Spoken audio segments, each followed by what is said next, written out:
It is October 29th, 2020, which means today is World Stroke Day. And to celebrate, we're going to revisit some important concepts about the treatment of this condition.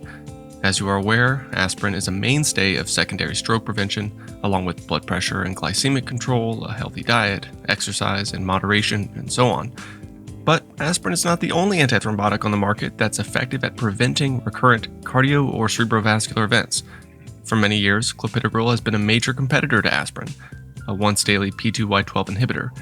And in Asian populations with peripheral arterial disease or patients who are at high risk of bleeding, cilostazol is also effective. More recently, ticagrelor and cangrelor have entered the picture. But with so many different options, when does one use one drug over the other? And why?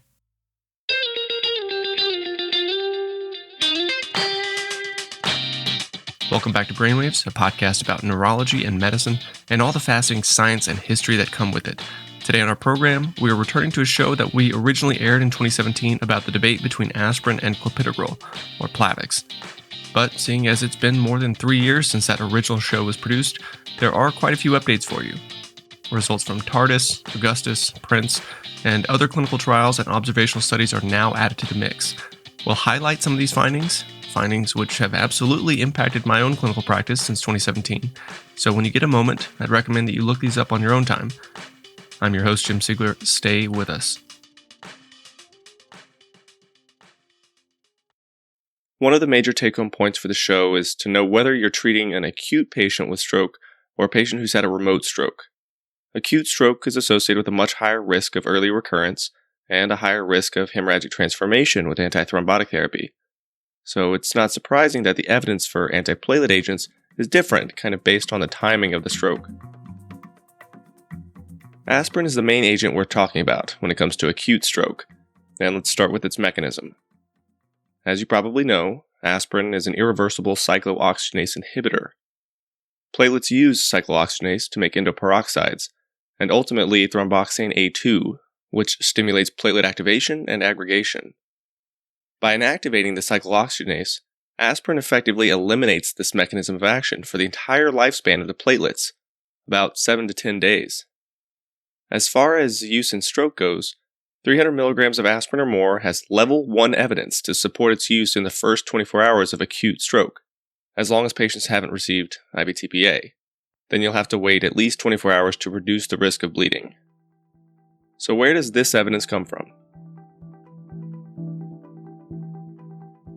The first international stroke trial, IST, was among the largest and the most recent to prove safety and efficacy of acute aspirin therapy in the prevention of early stroke recurrence. In IST, over 19,000 patients were randomized to receive unfractionated heparin, aspirin, both or neither, which is a 2x2 factorial design, and they were randomized within 48 hours of stroke onset. Although the primary outcome of early death by 14 days was no different between the aspirin arm versus the no aspirin arm, 14-day recurrent ischemic stroke occurred less frequently in the aspirin arm, 2.8% versus 3.9%, without a significant increase in hemorrhagic stroke, a little less than 1% for both arms. The number needed to treat to prevent a recurrent stroke at 14 days was 100. A similar overall benefit for acute aspirin and ischemic stroke was observed in the Chinese Acute Stroke Trial, CAST, which randomized over 20,000 patients to aspirin or placebo within 48 hours of stroke symptoms. However, the difference in CAST was less impressive, and the number needed to treat was about 200.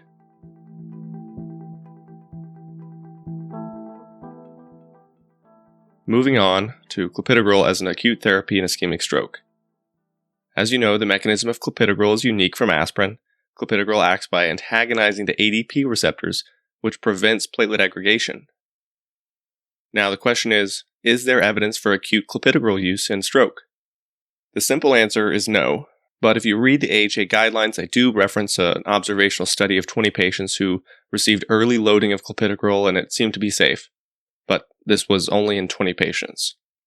So at least for now, we don't use clopidogrel alone in early stroke. But we have studied acute dual antiplatelet therapy before. In the pilot FASTER trial, patients with minor stroke or TIA within 24 hours of symptom onset were randomized to clopidogrel and aspirin or to aspirin alone. Although the trial was stopped prematurely due to recruitment failure, dual antiplatelet therapy was associated with a potentially important but not statistically significant reduction in 90-day stroke risk by about 3%. In 2013, the Chinese CHANCE trial reported that patients with acute minor stroke or TIA who received the dual antiplatelet therapy for 21 days, followed by clopidogrel alone, this group had a lower risk of subsequent stroke than those treated with aspirin alone, an absolute risk reduction of, again, about 3%.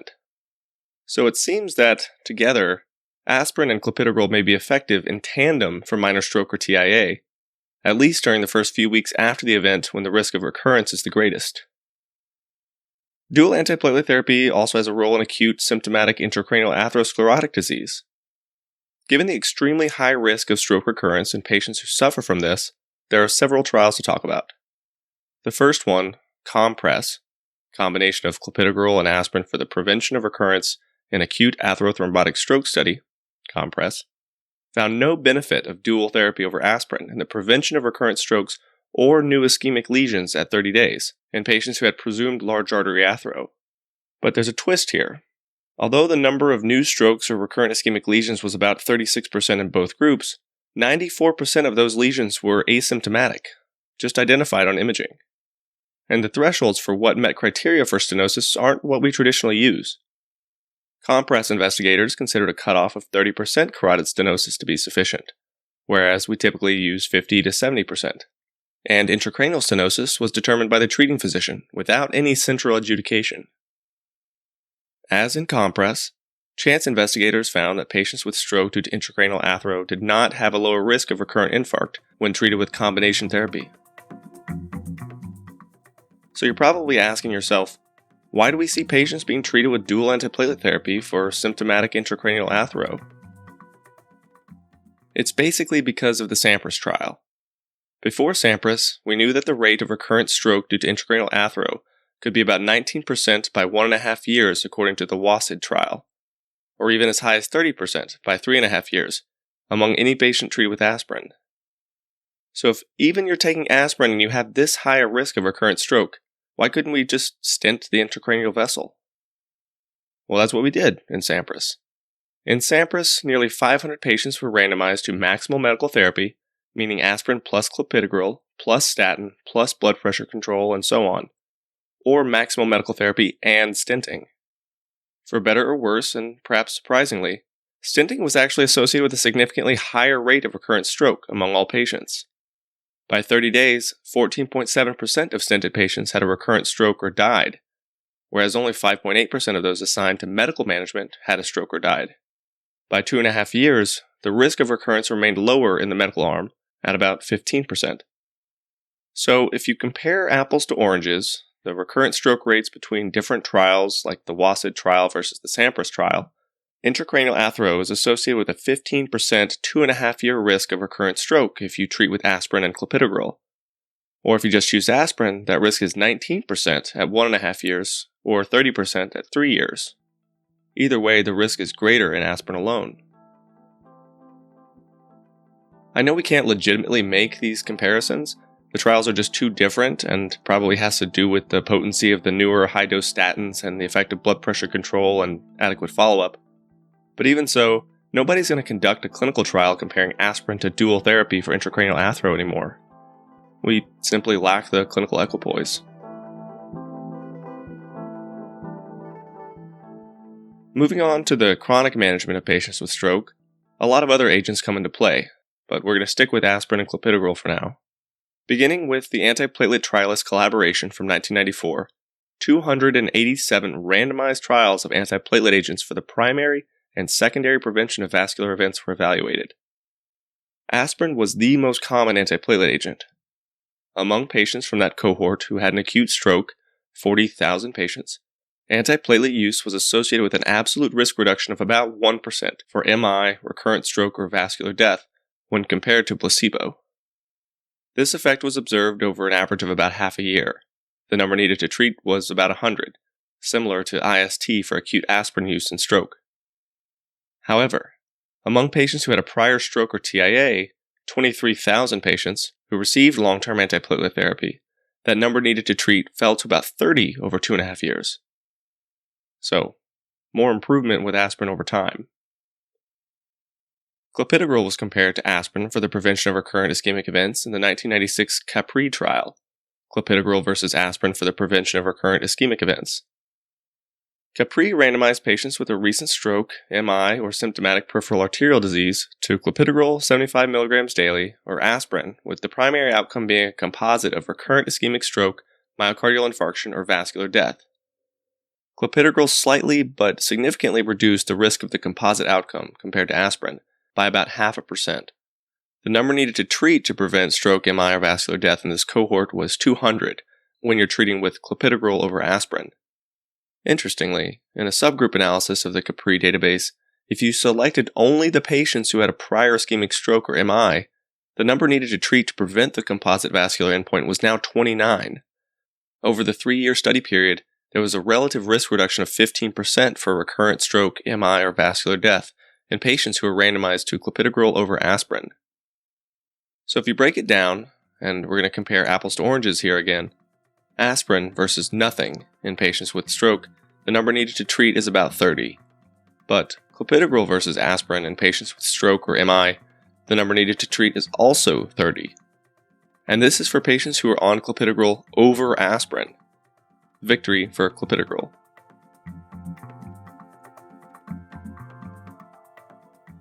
Next, I'd like to ask you, what would you do if a patient has a new stroke while on aspirin?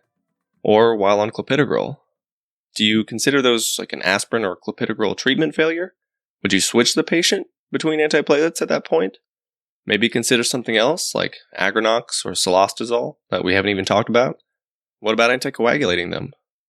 Certainly a patient can have a stroke or heart attack while on aspirin or clopidogrel, but when you see it, you certainly want to think about other etiologies of stroke that aspirin or clopidogrel would be insufficient at treating. Does your patient have a nasty carotid artery plaque? Do they have AFib or cancer?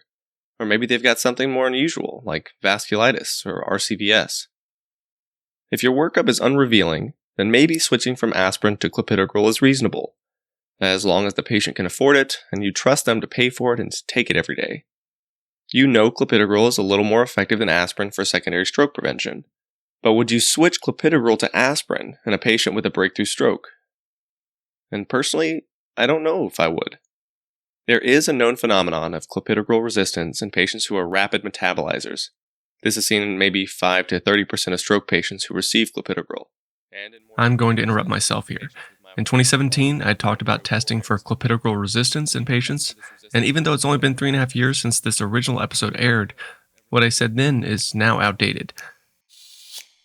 Clopidogrel is a prodrug, right? It takes 2 metabolic steps in the liver before becoming activated, and you can test a patient for clopidogrel metabolism by genetic assessment of the CYP2C19 mutation, or you can assess for P2Y12 receptor inhibition, which is the adenosine diphosphate receptor target of clopidogrel and related drugs like prasugrel and ticagrelor, with P2Y12 reaction units, or PRUs, less than 194, indicating adequate P2Y12 antagonism, effective treatment. Compared to clopidogrel, which may take a few hours to achieve therapeutic levels in the blood after oral ingestion, ticagrelor is not a prodrug, and it's immediately active following oral ingestion, within about an hour or two. But does that mean that one is better than the other? Well, in 2019, we saw the results of the Phase 2 clinical trial PRINCE, which were published in BMJ. 675 patients with stroke or TIA were randomized to aspirin and either clopidogrel or ticagrelor. PRU levels of greater than 208 were more common among clopidogrel users, 30% versus 13%, indicating more resistance to clopidogrel than ticagrelor. But more importantly, patients with strokes due to large vessel disease, in whom dual antiplatelet therapy is thought to be more critical for secondary stroke prevention, those patients with large vessel disease had half as many recurrent strokes on dual antiplatelet therapy when TICAG was used than when aspirin and clopidogrel were used, 6% versus 13%. There was no difference in the risk of major bleeding with TICAG. Granted, PRINCE was a Chinese Phase 2 trial.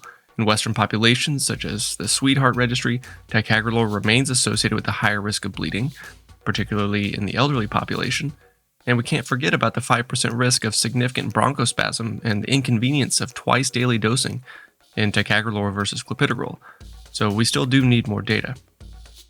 Okay, enough of that tangent, back to the original show from 2017.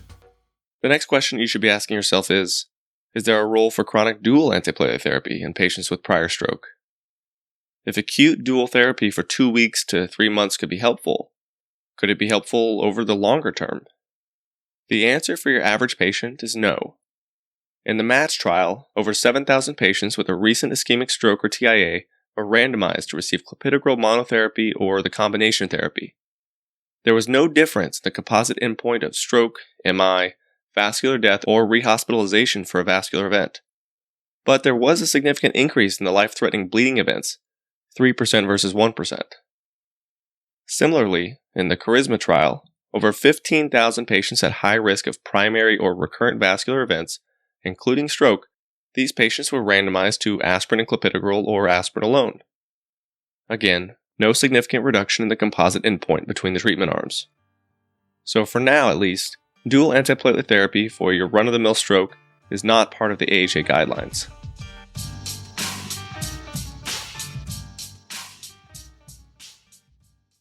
So, aspirin or clopidogrel. Acutely, there's still no evidence supporting clopidogrel as a monotherapy, but some experts have recommended acute dual antiplatelet therapy in a number of specific circumstances, like symptomatic intracranial atherosclerotic disease, where 3 months of therapy was proven effective in the SAMPRAS trial, or as we saw in the Chinese trial CHANCE, which demonstrated effectiveness of combination therapy for 21 days in patients with minor stroke or TIA. The POINT trial, which was kind of like the Western version of CHANCE, corroborated the benefit of combination aspirin and clopidogrel in this population. But what's certainly not a safe idea is triple antithrombotic therapy for your average patient. The Phase 3 trial, TARDIS, which randomized stroke and TIA patients to guideline-based antithrombotic therapy, meaning single or dual antiplatelet, versus triple therapy, the TARDIS trial terminated early due to a high rate of major and fatal bleeding in the triple therapy arm. We also have the results of the Phase 3 cardiology trial, Augustus, which showed a high rate of bleeding events in patients with unstable coronary artery disease and AFib, who were treated with apixaban, aspirin, and clopidogrel. Apixaban and clopidogrel alone reduced bleeding events, without any increase in the risk of recurrent MI or stroke. Back in 2017, I was a big fan of clopidogrel, and for a number of reasons. The CAPRI trial, which showed a relative risk reduction of 15% for recurrent stroke, MI, or vascular death in patients who had prior stroke or MI when compared to patients treated with aspirin. And now I find myself prescribing more ticagrelor in patients without COPD, for whom it could be difficult to differentiate bronchospasm due to TICAG from the reactive airway disease in COPD. But ticagrelor is a twice-daily drug, so adherence may be a concern in some populations. Aspirin still has its merits, don't get me wrong. It's unbelievably cheap, and it's over the counter. We know that it works, and it's worked for decades. And as far as evidence is concerned, it's the only safe and effective acute antithrombotic monotherapy that we've got right now. And although we didn't talk about this today, aspirin does have a wide range of other health benefits, which clopidogrel does not. According to one meta-analysis of 51 randomized clinical trials, aspirin was shown to reduce the incidence of any cancer by 25%. It reduced cancer-associated death, and it reduced the incidence of death due to non-vascular causes. It's got a mild but significant anti-inflammatory property to it by reducing prostaglandin synthesis, and inflammation is increasingly being associated with development of cancer and other chronic conditions. It also seems to reduce the risk of aneurysm rupture by potentially stabilizing the wall of the aneurysm, reducing inflammation. For the members of the audience with an intracranial aneurysm, don't just start taking aspirin because you heard me say it on a podcast. Talk to your doctor about it, because using aspirin is not exactly benign. There's plenty of data that recognizes the higher risk of major bleeding, which is approximately 2-fold greater in aspirin users than non-aspirin users. Clopidogrel appears to carry an even slightly higher bleeding risk, and ticagrelor perhaps even more so, especially in the elderly. And now that you know all this, after this lengthy, convoluted discussion about the risks and the benefits of each of these agents, which drug will you choose for your patient? And how will you carry out that conversation?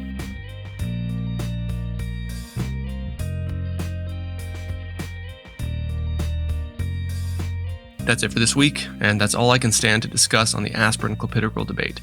As always, the Brainwaves podcast is not to be used for routine clinical decision-making. We hope that it's just helpful for your education. The episode this week was produced by myself, Jim Siegler, music courtesy of William Ross Chernoff's Nomads, Steve Coombs, Rui, Little Glass Men, and Peter Rodenko on the piano. Follow us on Twitter at BrainwavesAudio or Facebook at facebook.com/brainwavesaudio. I'm Jim Sigler from Studio 3 in Philadelphia. Thanks for listening.